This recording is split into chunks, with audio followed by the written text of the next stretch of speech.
A family of false killer whales cruise the ocean on the lookout for prey. A blue shark patrols alone. Shoalfish confuse single predators. But when they meet false killer whales, the water boils. An individual false killer whale dives down with its prey.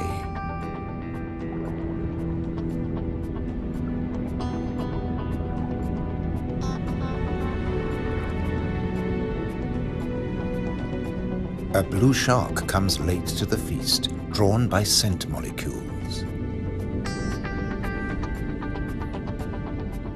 But this morsel presents a problem.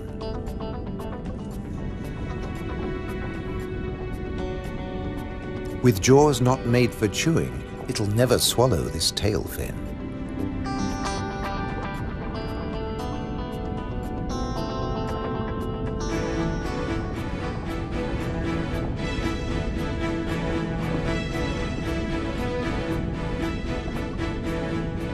Most fish force water through their gills to breathe. This shark can't, so it has to keep moving.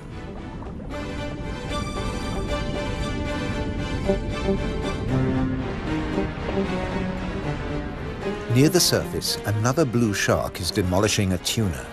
This job its teeth can do: shake and take.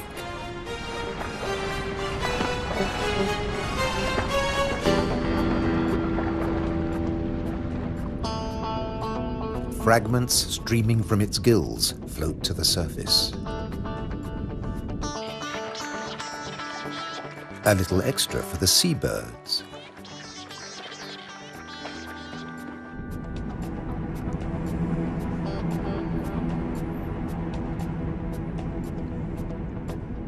Not all the remains go up.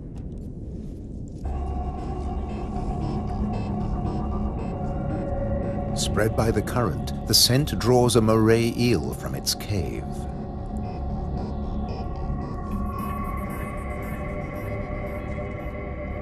Sea bream, triggerfish, and painted combers are on its tail.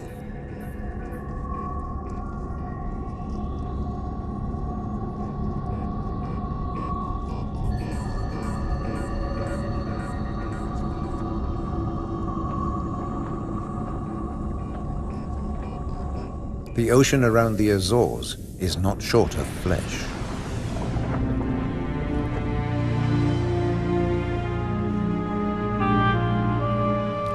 And yet above the water, the islands themselves have no large wild animals. When Portuguese sailors landed on the Azores in 1427, these first humans found no vertebrates at all, except birds and two small species of bat. The birds evolved over time. This variant of the grey wagtail lives only on the Azores.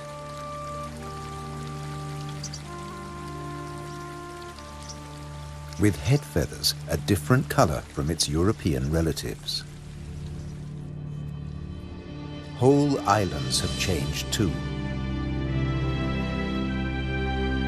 Santa Maria must have been much warmer once.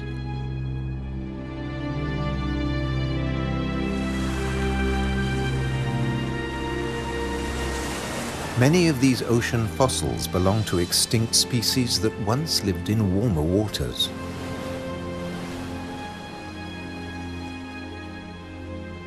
The water temperature may have fallen, but not the diversity of species.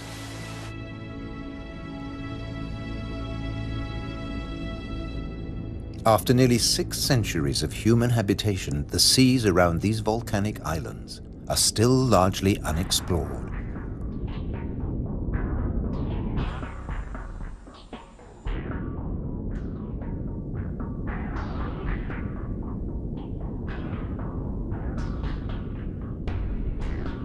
This is the world of the anglerfish.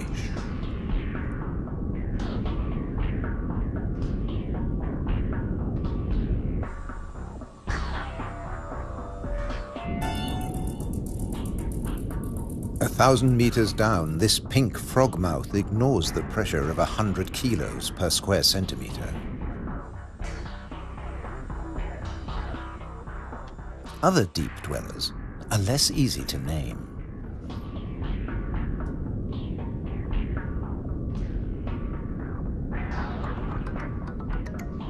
In the darkness, it's easy to underestimate your prey. It has to fit into your stomach.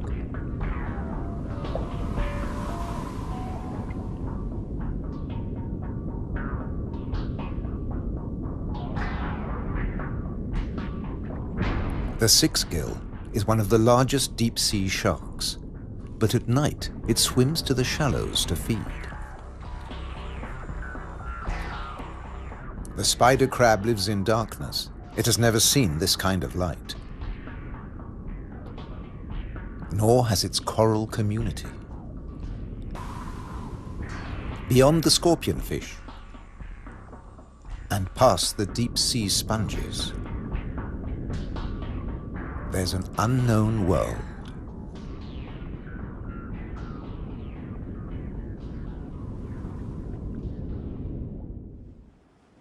Imagine the Atlantic between Europe and America 8 million years ago. Pressure along the mid-Atlantic ridge forces the continental plates apart. Volcanoes pierce the surface on both the Eurasian and the American side.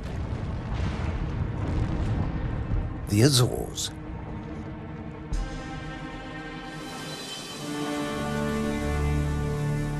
Most of the volcanoes are dormant. Water, not lava, fills their craters.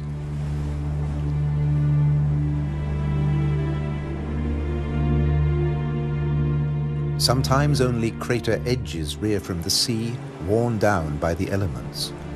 Spawned by the sea, there too they will return. For now, it's craters that dominate the landscape. Gases still escape from fumaroles on some of the 1,700 volcanoes. Heat brings water almost to boiling point.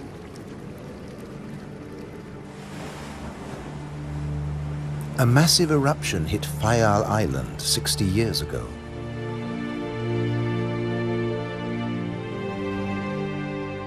Humans couldn't live in this lunar landscape.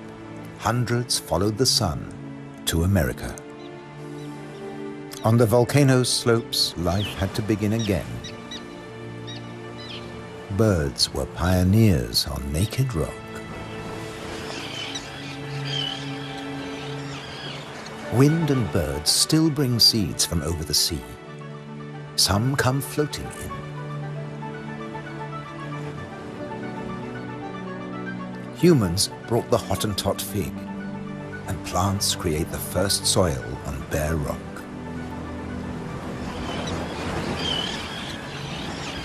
An active volcano will destroy life.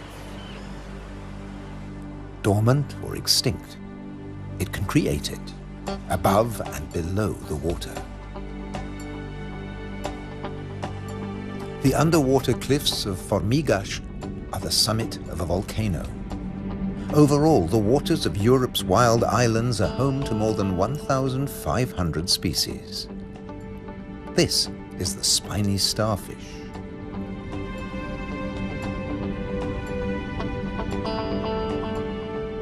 There are 530 fish species, like the damselfish, swarming along reef ledges.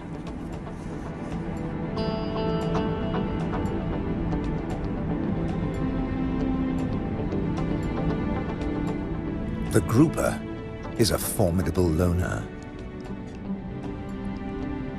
Its giant maws scare off intruders.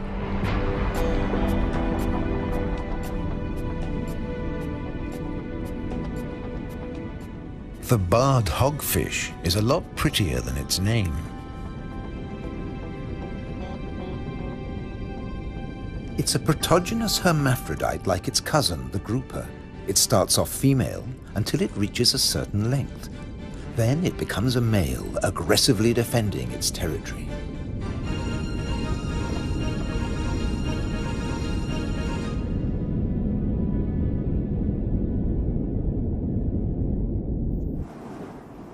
The archipelago's weather changes too, up to 4 seasons in a single day.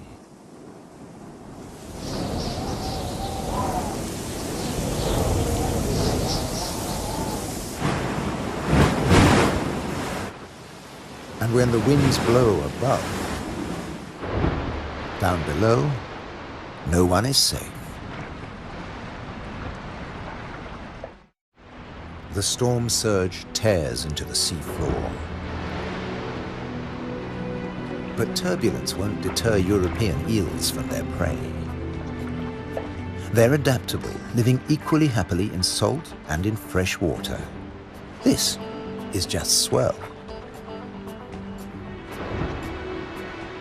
Heavy surf stirs up food.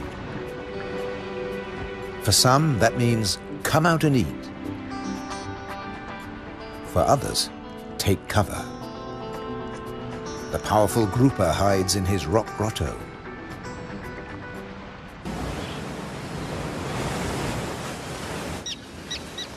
In churning waters, it's tough to spot your prey. But the common terns have no choice. The first chicks have hatched, and they're waiting to be fed.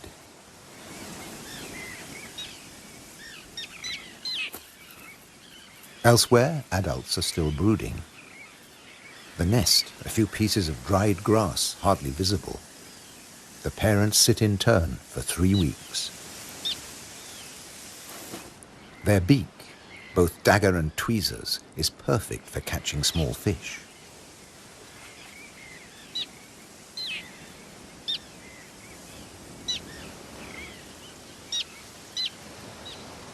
"3,000 pairs breed here.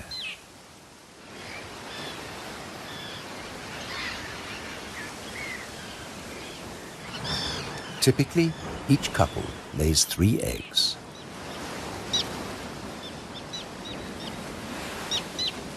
The chicks are fed for 4 weeks, till they can fly as well as their parents.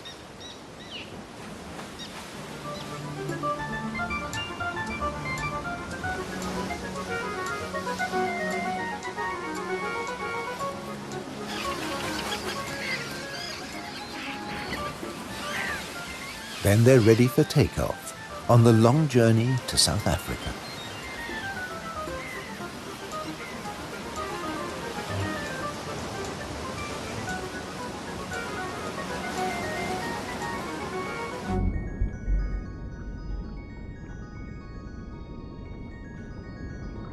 Under the water, survival can depend on staying still, very still, like a wide-eyed flounder.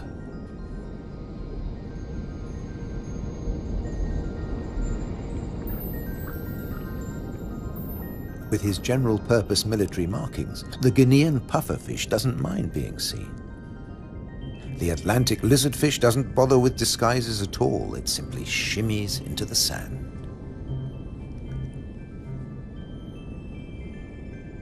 This may fool both its prey and its predators.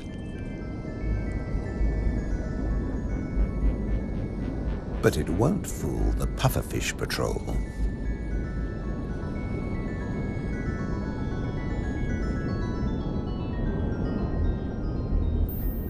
The shamefaced crab folds its pincers to protect its gills and digs itself in.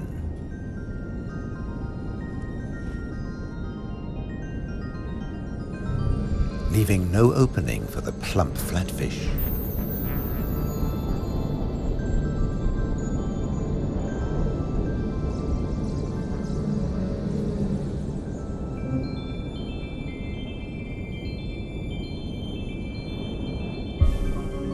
Bye. A starfish flees at top speed from a marauding snail.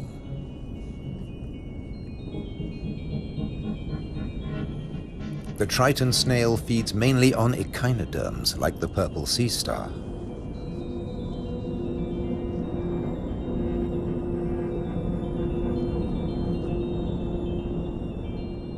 It's no big deal for an octopus. No pickings for it here.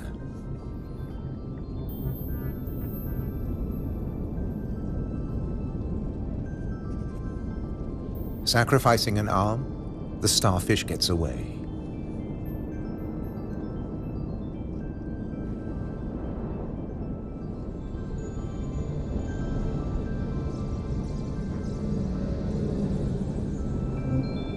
its escape with its life, and the limb will grow again.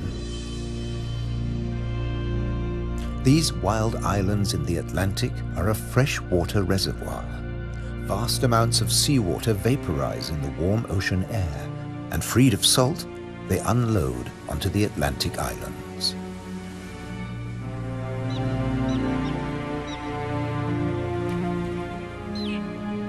The common tern flies between two worlds, fishing in the sea and in the lakes.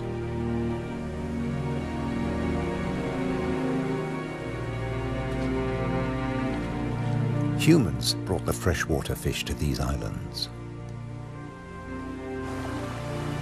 Water flows straight off the impervious lava rock.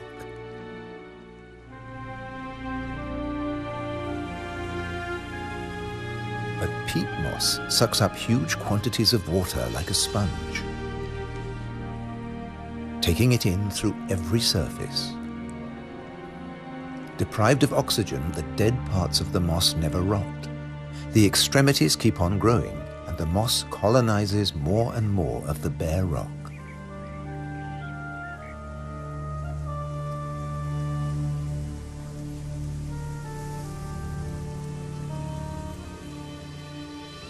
Just beneath, more than 270 caves pierce these wild islands, dark and cold.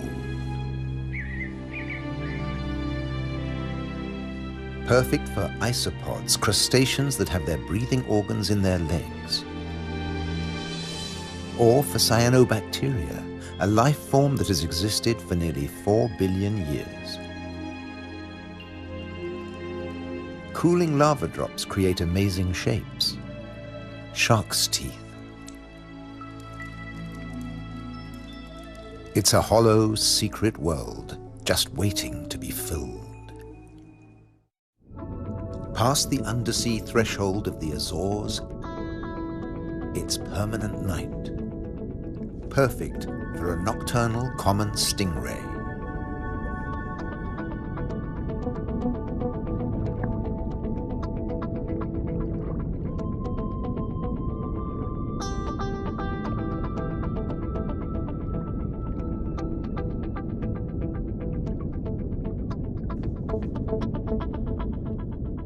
It's not alone here.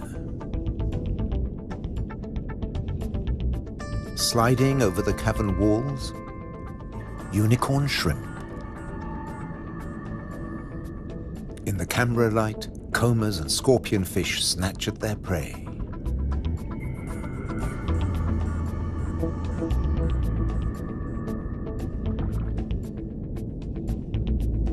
The brown moray eel is cleaning up on the cavern floor. The shrimps come up from deeper waters to spend the winter. For some, it's a short winter. The females packed with blue eggs are especially sought after.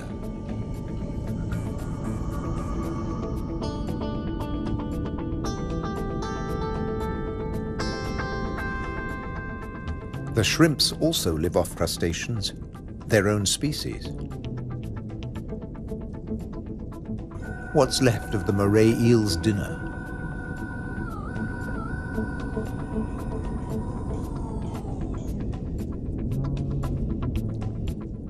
First, eat your neighbor, then take time for a spot of grooming.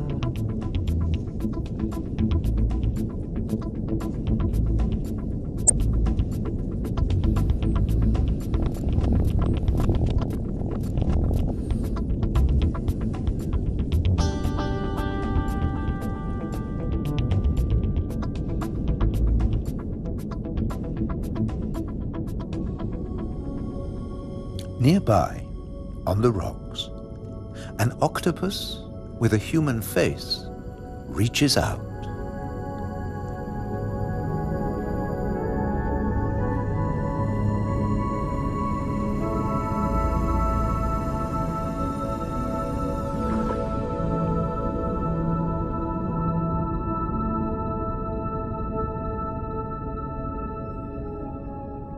The stingray glides back to the ocean.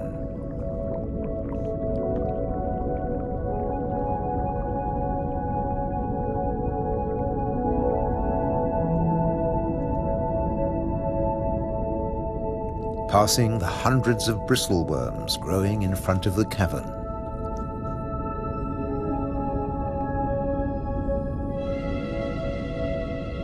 Their tentacles trap particles from the passing current to eat or to construct the tubes they live in.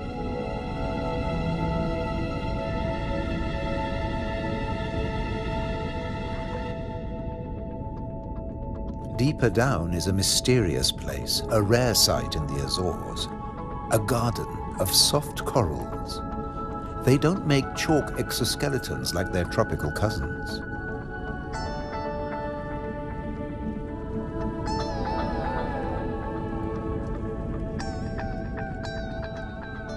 The currents carry plankton down to their home on sunken seamounts.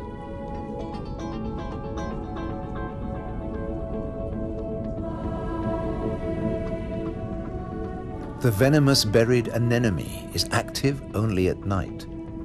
During the day, it contracts. Once, scientists couldn't agree whether corals were plants or animals, so they called them anthozoa, flower animals.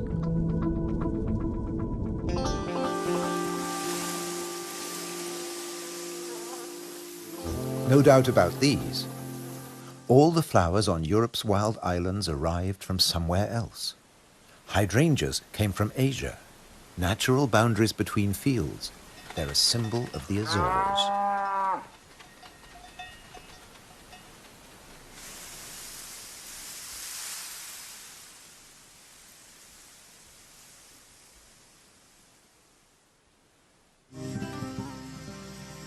Hundreds of stone walls create hundreds of microclimates for the vines the settlers brought in the 15th century.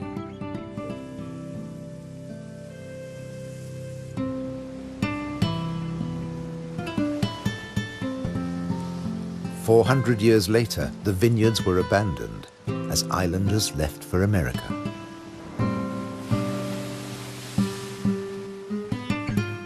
The stone walls became a playground for Madeira lizards.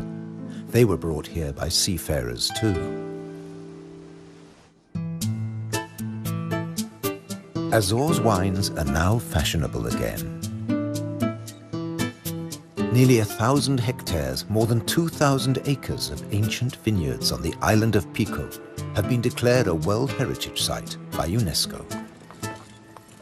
The ruts of ox carts, once the island's only transport.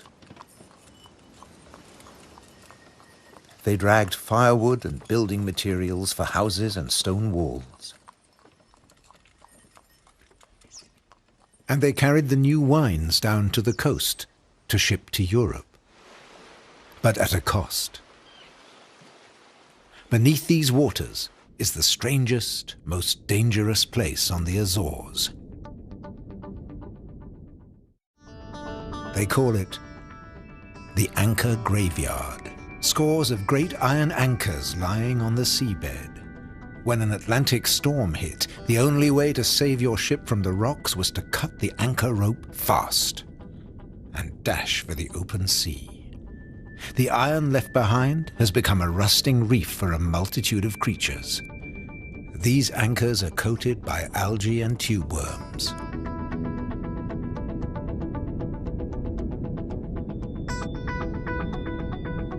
A shark's outline protects hiding fish. The grim-looking sea robin feels its way.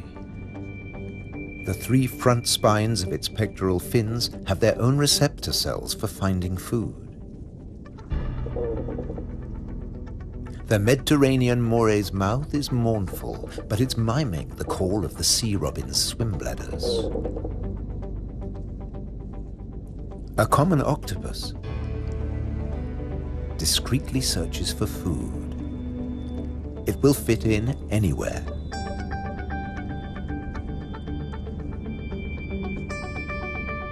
While bearded fireworms clear up the corpses in the Anchor Graveyard.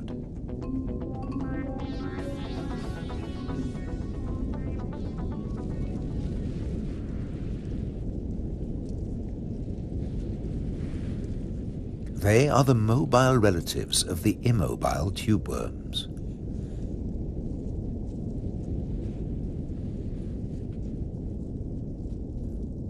The octopus has found another spot to test its camouflage skills.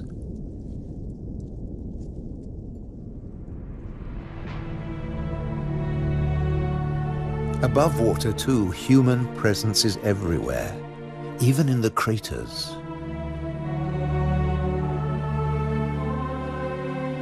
Any straight line means a wall, one that protects the grazing horses and cattle. By keeping the grass short, these domestic animals help the seasonal visitors that have been coming here for thousands of years. The ruddy turnstone digs to find fresh food. Black-bellied plover fly in from Russia on their way to their winter quarters in South America and South Africa.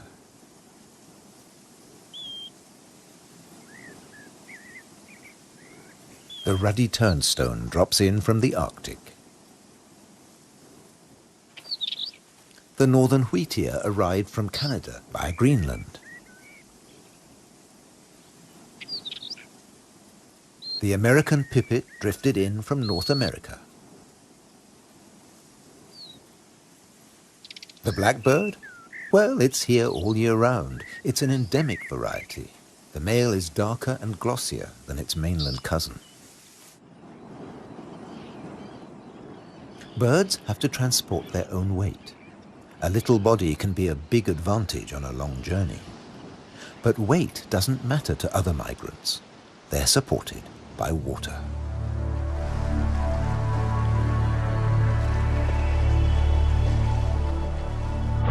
Humpback whales migrate between the Arctic and the tropics.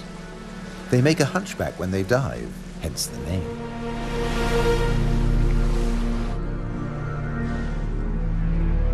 A pod of fin whales, the blue whale's closest relatives, the two species can interbreed.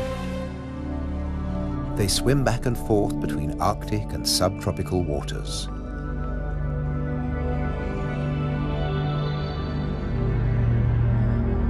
Fin whales and blue whales have their blowhole in the center of their skulls. Sperm whales have theirs on the left.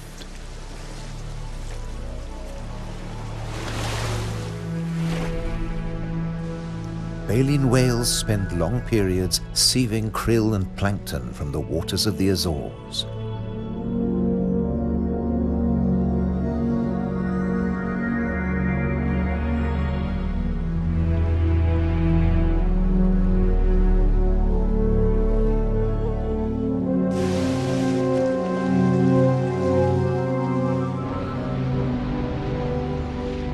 They leave their excreta behind them. It feeds vegetable phytoplankton. Animal plankton eat the phytoplankton, and at the other end of the food chain are fish and the whales themselves. But a great deal of whale food comes from deeper down.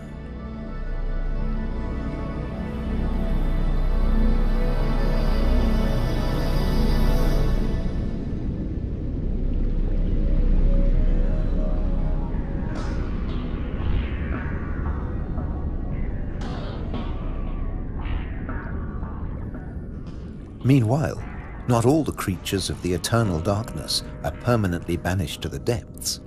Every night, countless organisms leave the realm of the bizarre anglerfish and rise into shallower waters. Colossal amounts of krill join them on the upward journey. A nightly vertical migration. Salps and bioluminescent comb jellies illuminate the greatest movement of biomass on Earth. All here to harvest the vegetable plankton or get eaten themselves. This innocent-looking blob is anything but. A Portuguese man-o'-war is a colonial organism, a conglomeration of polyps serving different functions. One polyp is the sail. Innumerable other polyps repel invaders or catch booty with tentacles that stretch up to 30 meters. On the right, a salp has become ensnared. Venom from stinging cells kills the prey. The tentacles drag it to the mouth.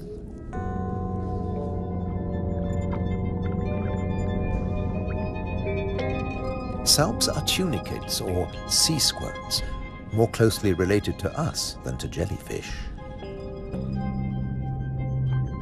Delicate bands of muscle rhythmically contract, pumping water through the salp's body, filtering its food.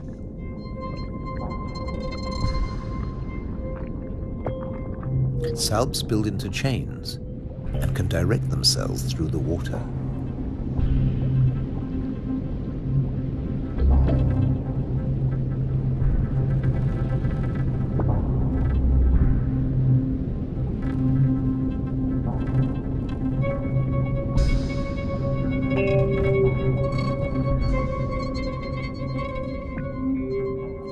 A chain can be up to a meter or longer.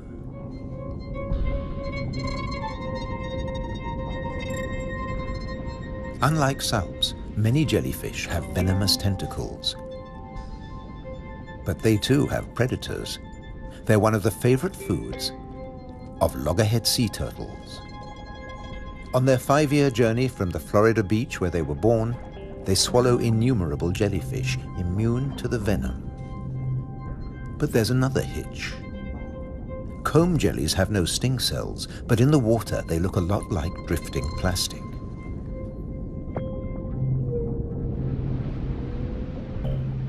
And that's the problem.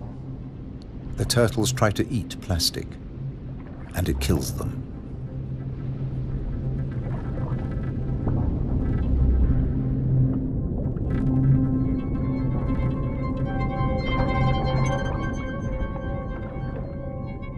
This is a great jellyfish hunter.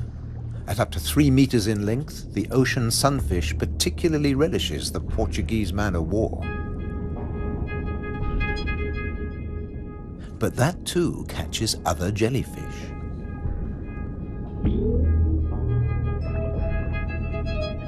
The sunfish can dive. This heaviest of all bony fish tears its prey apart in the depths.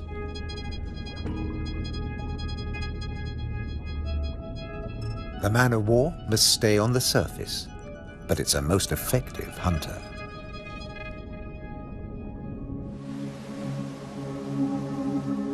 The Cory's shearwater also has a successful strategy, at least in its familiar world.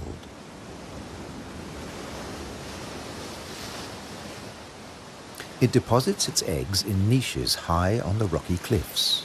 No surf, no high tide can reach its young. But now they face a new danger. Stray cats.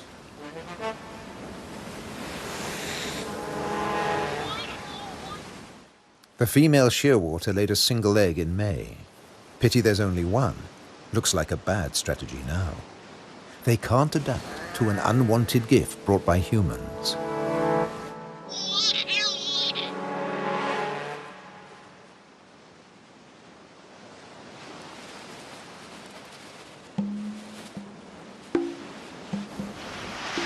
On the island of Corvo, more than 80% of predated chicks are the victims of cats.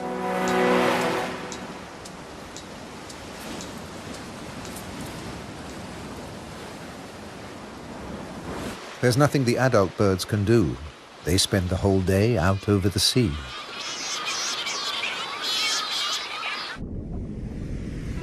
By contrast, periphyton, a mix of algae, bacteria, and microbes, stay where they grow, ruled by time and tide. Some quickly find a home on flotsam and jetsam.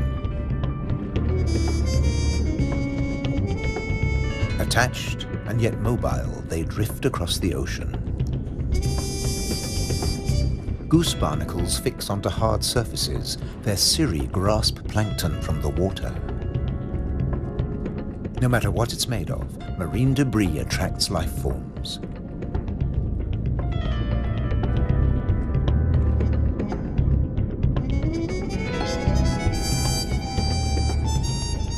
One of the ocean's fastest swimmers likes to stay close to flotsam, the mahi-mahi.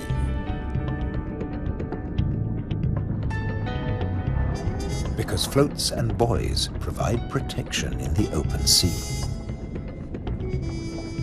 Some species may have survived ocean transfer as passengers on floating debris.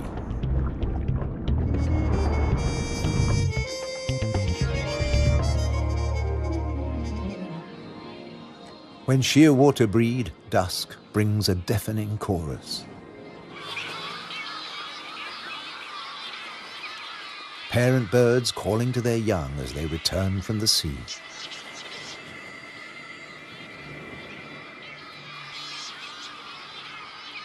The birds recognize each other's cries. 75% of all the world's shearwaters breed in gigantic colonies on the Azores.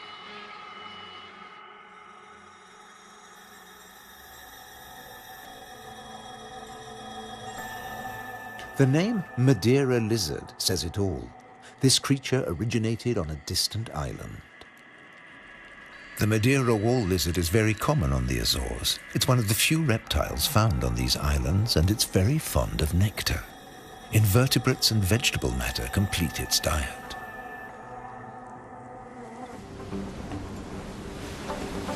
Just across the bay is the domain of a giant.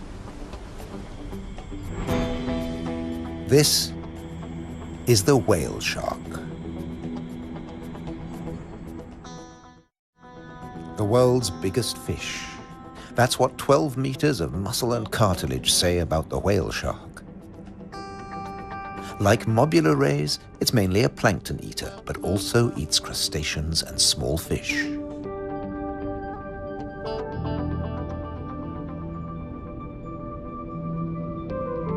The rays' rolled fins on their foreheads direct the plankton into their mouths.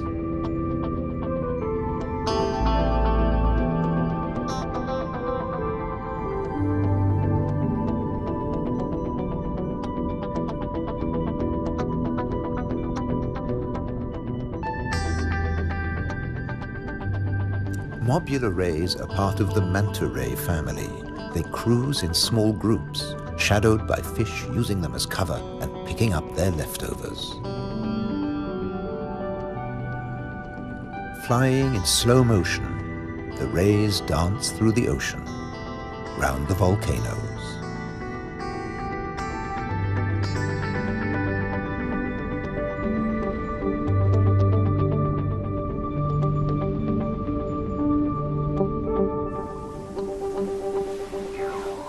High above, there's something stirring on the cliffside.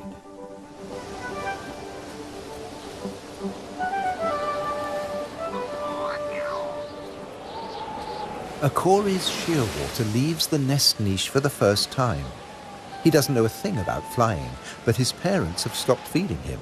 He has to learn to fly as fast as possible, or he'll never have a meal again.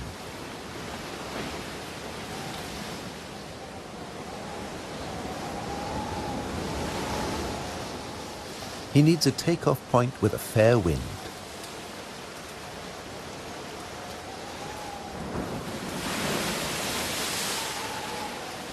Even on the rocks, he looks unsteady.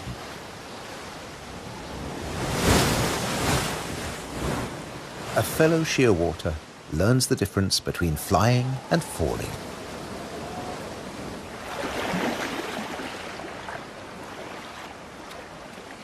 If you're already on the surface of the sea, there's nowhere further to fall.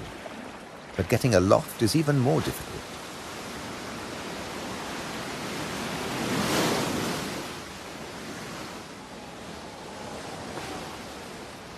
Wings over water. That's the right idea.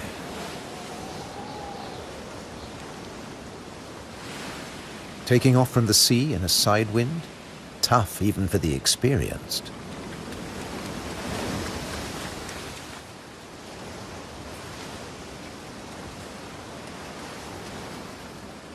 It's now or never. Pluck up your courage. Embrace the wind and off to South America.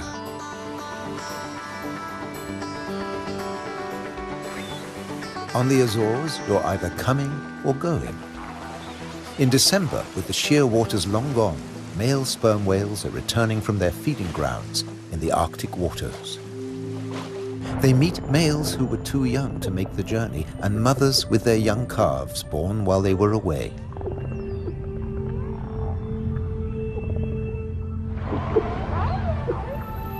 While the mother dives for food, her calf stays on the surface. It'll be 2 years before he dives with the group.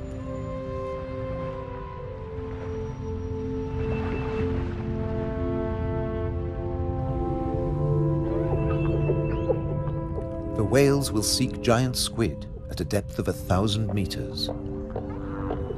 At 18 meters and weighing in at 50 tons, sperm whales are the world's biggest toothed whales.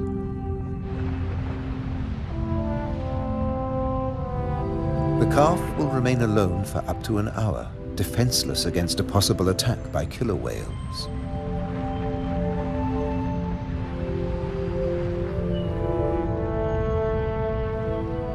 Finally, the group return from the deep.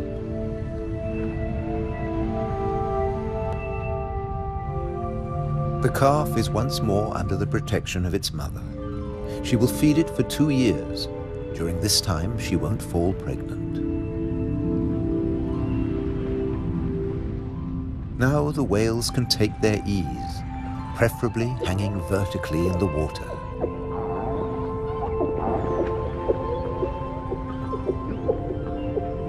Someday the calf will join the long migration to the Arctic, before returning to Europe's wild islands, the Azores.